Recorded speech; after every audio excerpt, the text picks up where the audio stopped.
Okay, so congratulations to Paul Bursey, who won our swing analysis competition last week, and thank you for everyone who entered. You'll get a chance next week, so we appreciate all the engagement. So Paul is from Canada, and Paul's struggling with some fat shots, Pierce, and Paul hooking the golf ball. Now his handicap is 8, and he's crept up from 6 to 8, and just would like some help with those couple of issues. Okay. So when anyone mentions contact issues, Pierce, with us, a couple of things go through our mind. Absolutely, straight away. And when we take a look at Paul's golf swing, we're going to see a couple of apparent things. So let's look at it from a down the line view first. Pretty solid golf swing, not far away from the swing plane. Pretty good. But when we look at the front angle, this is where the contact issue is more apparent, Pierce. And basically what Paul does, or what you do, Paul, is you don't really create enough wrist angles in the golf swing.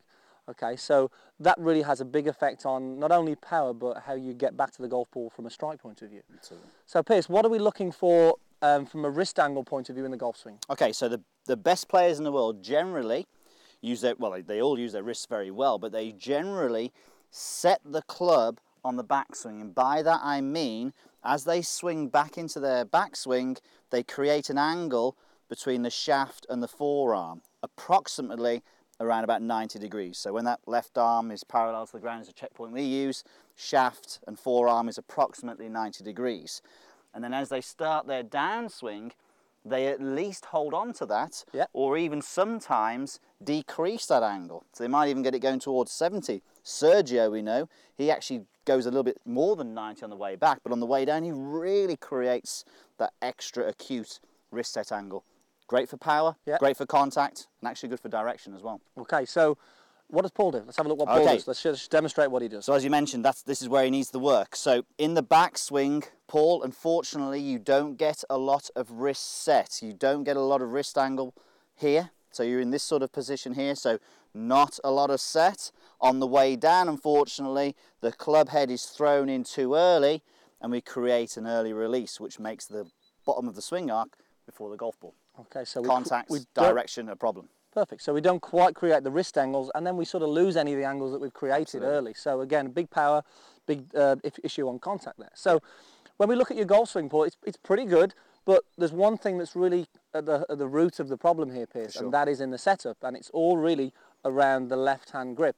Okay. So Pierce, what are we looking for? Actually, let's just go through what Paul does in terms of the left hand. How can we change that? No problem. So Paul, basically, if you had a mirror here behind you looking down the line, you will see if you take your right hand off and open out your left hand that it is too high in the hand. So it gets up towards the thumb and it needs to go down more towards the fingers. So it's too high here, it needs to be lower down. Now the problem, when you have it too high in the thumb, if I hold my arm out like so now, and I go for a wrist set, my left wrist is very flat, I can't move it. It's not going anywhere.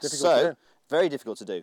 So by getting it down lower, maybe more towards the fingers, and then closing the hand up, if I hold the arm up now, suddenly I can create that 90-degree wrist set. So now I've got a chance. That feels a lot easier as well, Pierce. It's absolutely no problem at all then. So it's not really a swing fault. It's down to the grip that's causing this. Swing's causing it. You can work as much as you like on trying to create set in the golf swing, but if the hole's not allowing you to, it's going to be very difficult. Absolutely. Okay, so that's the first thing, yeah? Okay. Okay, what do we want to do with the golf swing now, Pierce? Well, as we said earlier with the better players, once we get the left hand sorted, you've got to work hard at that. It's going to be a bit weird to start with. But then from there, I want you to then have some practice swings, creating wrist sets. Now you can do that with the one hand, like we were just doing before, so you can do that drill. That's a great way to kick-start it and almost lubricate it and get it ready. So from here into your backswing, create those wrist angles. So as you can see now here, Paul, the left arm is parallel to the ground and we've created that good set. Now, in order for you to get there, you may have to feel that you're going a little bit more, okay? Because we always know that the feel and reel is very different, so you really need to feel quite wristy in the backswing.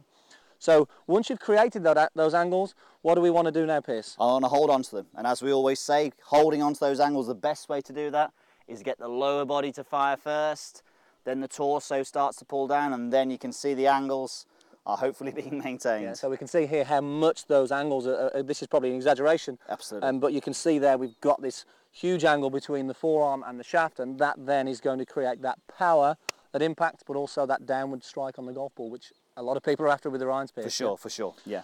Okay, so that's the important part. Now, from a front view, that's great. What are we looking from a down the line view? Because Paul's mentioned about he's struggling with the club being a little bit too vertical. Yeah, I mean, sometimes when people go very steep in the backswing, they start thinking that's the main reason for their directional problems. Yes, it can be, but we really think it's the contact. So, again, going with the old grip, not able to use the wrists now.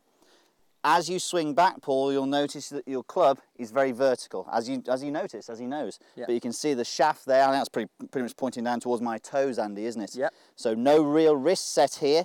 It's all being sort of lifted up by the arms.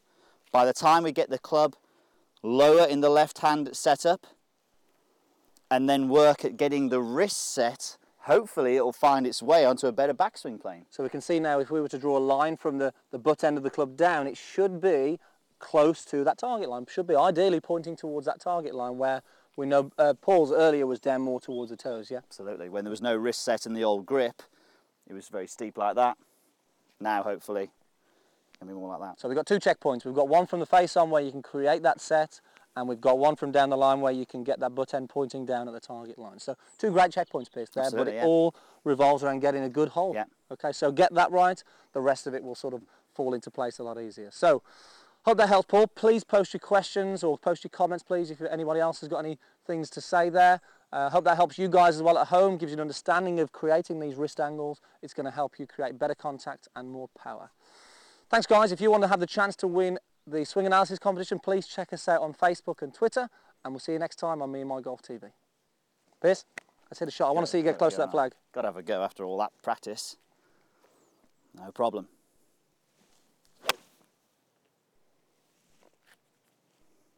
Not bad, That's not not bad. bad, It's is it? looking good. Oh, too strong, too strong. Oh, far too strong there, Pierce.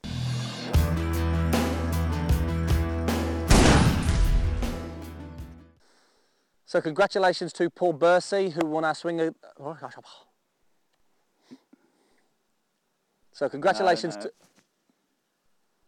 A wasp in my mouth. Okay. So congratulations to Paul Bursey, who's won our swing analysis competition. Analysis, money bunny. Right, I'm going to go with that. So congratulations to Paul Bursey, who won our swing analysis competition last week. Now. So congratulations to Paul Bursey, who won our swing analysis competition last week. And thanks for you guys all for... Okay,